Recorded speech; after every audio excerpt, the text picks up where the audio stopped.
Hello guys, balik lagi di channel Ruang Hobi bareng gue, Jaya. Gimana kabar kalian para penggila bola di seluruh Indonesia? Semoga sehat dan makin semangat ya dukung timnas. Kalian masih ingat gak sih momen saat Stadion Gelora Bung Karno bergemuruh, riuh rendah suara puluhan ribu supporter menyambut satu nama? Nama yang mungkin sempat diragukan, tapi akhirnya membuktikan diri sebagai bintang masa depan. Ya, malam itu di tanggal 5 Juni 2026, kita semua jadi saksi bisu debut epik Beckham Putra di Timnas Indonesia. Percaya deh, momen ini bukan cuma sekedar debut, tapi awal dari sebuah cerita indah yang bakal bikin kita semua bangga. Penasaran gimana detail keseruannya? Yuk langsung aja kita bedah tuntas.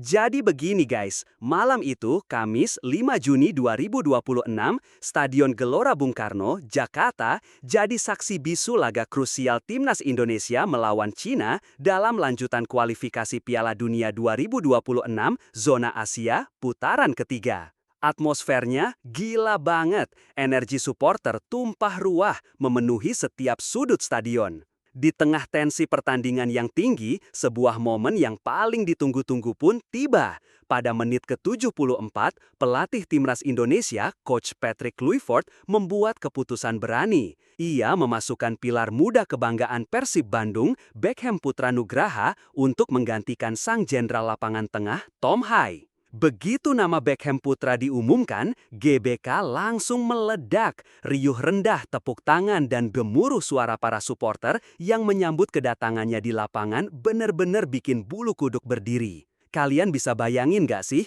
perasaan seorang pemain muda yang baru debut langsung disambut semeriah itu di stadion legendaris sekelas GBK? Pasti campur aduk antara haru, bangga, dan semangat membara. Momen itu diabadikan dengan apik oleh akun TikTok resmi Timnas Indonesia dengan caption "Sambutan GBK untuk Etam", #KitaGaruda, dan langsung viral dalam sekejap. Bersamaan dengan masuknya Beckham, Coach Kluivert juga menarik Yakob Sayuri dan menggantinya dengan Kevin Dix. Kehadiran dua pemain segar ini jelas membawa dinamika baru, memberikan energi tambahan yang sangat dibutuhkan Timnas. Awalnya, mungkin ada beberapa di antara kalian yang sempat ragu, emang Beckham siap main di level timnas. Tapi dia dengan cepat membungkam semua keraguan itu.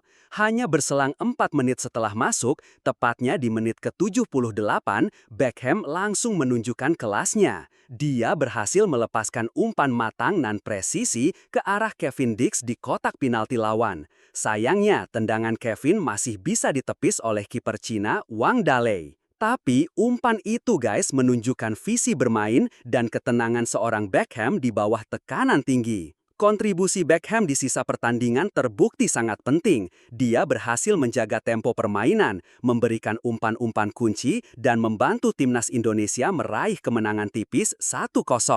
Kemenangan ini bukan cuma sekedar 3 poin, tapi juga mengukuhkan timnas di babak penyisihan.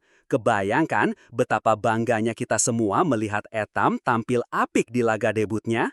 Oke, sekarang kita mundur sedikit dan bedah lebih dalam gimana sih jalannya pertandingan Timnas Indonesia versus Cina di babak pertama yang penuh drama itu. Babak pertama, gol penalti oleh Romeni jadi pembeda. Peluit babak pertama ditiup, pertandingan langsung dimulai dengan intensitas tinggi. Baru menit kedua, Ricky Kambuaya udah dapat peluang pertama buat Indonesia, tapi tendangannya masih melenceng jauh. Cina juga nggak mau kalah. Menit keempat, mereka coba peruntungan lewat Wang Yudong, tapi tendangannya juga masih melambung. Menit ke-8, Ricky Kambuaya lagi-lagi jadi motor serangan. Lewat aksi individu yang memukau, dia berhasil memancing pelanggaran dari Su Haoyang yang akhirnya berujung kartu kuning buat pemain Cina itu. Tak lama kemudian, Emil Audero, kiper andalan kita, melakukan penyelamatan gemilang di menit ke-15, mengamankan bola udara dari upaya serangan lawan.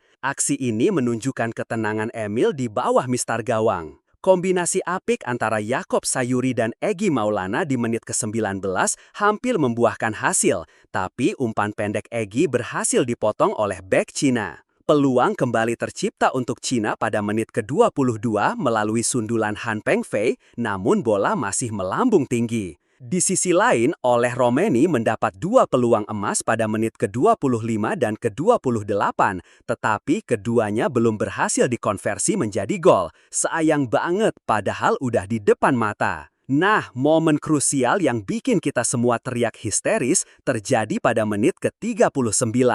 Ricky Kambuaya dilanggar di kotak penalti lawan. Setelah meninjau VAR, wasit tanpa ragu menunjuk titik putih. Dan siapa eksekutornya? Tentu saja oleh Romain. Nah, momen krusial yang bikin kita semua teriak histeris terjadi pada menit ke-39. Ricky Kambuaya dilanggar di kotak penalti lawan. Setelah meninjau VAR, wasit tanpa ragu menunjuk titik putih. Dan siapa eksekutornya? Tentu saja oleh Romeni. Dengan dingin dan tenang, dia menceploskan bola ke gawang lawan, membawa timnas Indonesia unggul 1-0 menjelang akhir babak pertama.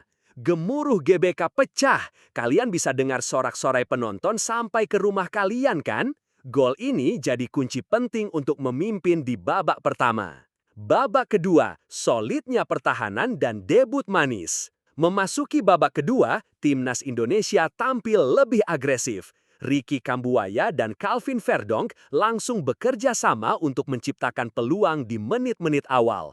Tapi Cina juga nggak tinggal diam, mereka terus menekan. Dan lagi-lagi Emil Audero jadi pahlawan. Di menit ke-47, dia melakukan penyelamatan gemilang menggagalkan peluang berbahaya dari Cina. Emil Audero malam itu benar-benar jadi tembok kokoh di bawah mistar gawang. Yakob Sayuri hampir menggandakan keunggulan pada menit ke-50 setelah menerima umpan terukur dari Ricky Kambuaya.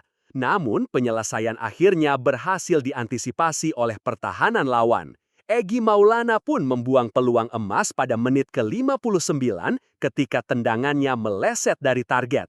Padahal dia punya rekan yang lebih bebas di sisi kanan.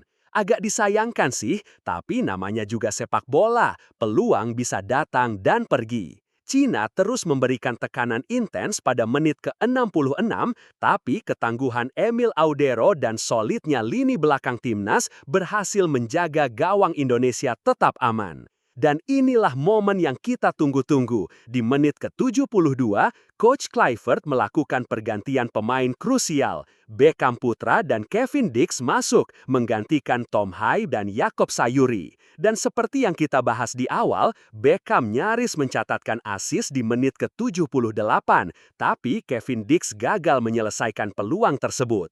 Hingga akhir pertandingan, timnas Indonesia mampu mempertahankan keunggulan tipis 1-0 meskipun serangan Cina terus mengancam. Kemenangan ini bukan cuma sekedar angka di papan skor, tapi membawa semangat baru bagi tim Merah Putih di ajang kualifikasi yang panjang ini. Salut buat perjuangan para Garuda. Yuk kita intip sedikit susunan pemain yang diturunkan oleh kedua tim di pertandingan krusial ini. Timnas Indonesia. Pelatih Patrick Kluivert, formasi 3-4-3, starter Emil Audero, Jai Itzes kapten, Rizky Ridho, Justin Hubner, Yakob Sayuri, Calvin Verdonk, Tom Hai, Joey Pelupesi, Ricky Kambuaya, Egy Maulana, Ole Romeni. Cadangan, Nadeo Argawinata, Miss Hilgers, Kevin Dix, Beckham Putra, Rafael Struwik, Ramadan Sananta, Yance Sayuri, Hernando Ari, Ivar Jenner, Stefano Lillipali, Dean James, Nathan Cho Aon. Cina, pelatih Branko Ivankovic, formasi 4-3-3. Starter, Wang Dale, Kapten, Ju Chenje, Hu Hetao, Yang Zexiang, Han Pengfei, Cho Yongjing, Wang Shangyuan, X Huayong, Sai Erjinao, Zhang Yuning, Wang Yudong. Cadangan, Yan Jungling, Zhang Guangtai, Wei Shihao, Li Lei, Wei Shihao, Lui Dianzuo, Wang Shichin, Huang Zhengyu, Liu Chengyu, Wang Mingyang, Wu Xiaochong. Coach Kluivert dengan formasi 3-4-3-nya terbukti efektif dalam meredam serangan Cina dan menciptakan peluang. Pilihan pemain seperti Jai Itzes yang solid di lini belakang, Calvin Verdonk yang energik, sampai Ricky Kambuaya yang jadi motor serangan, semuanya berkontribusi besar pada kemenangan ini. Gimana guys? Seru banget kan bahas debut Beckham Putra dan jalannya pertandingan timnas Indonesia versus Cina ini? Buat kalian yang nonton langsung di GBK,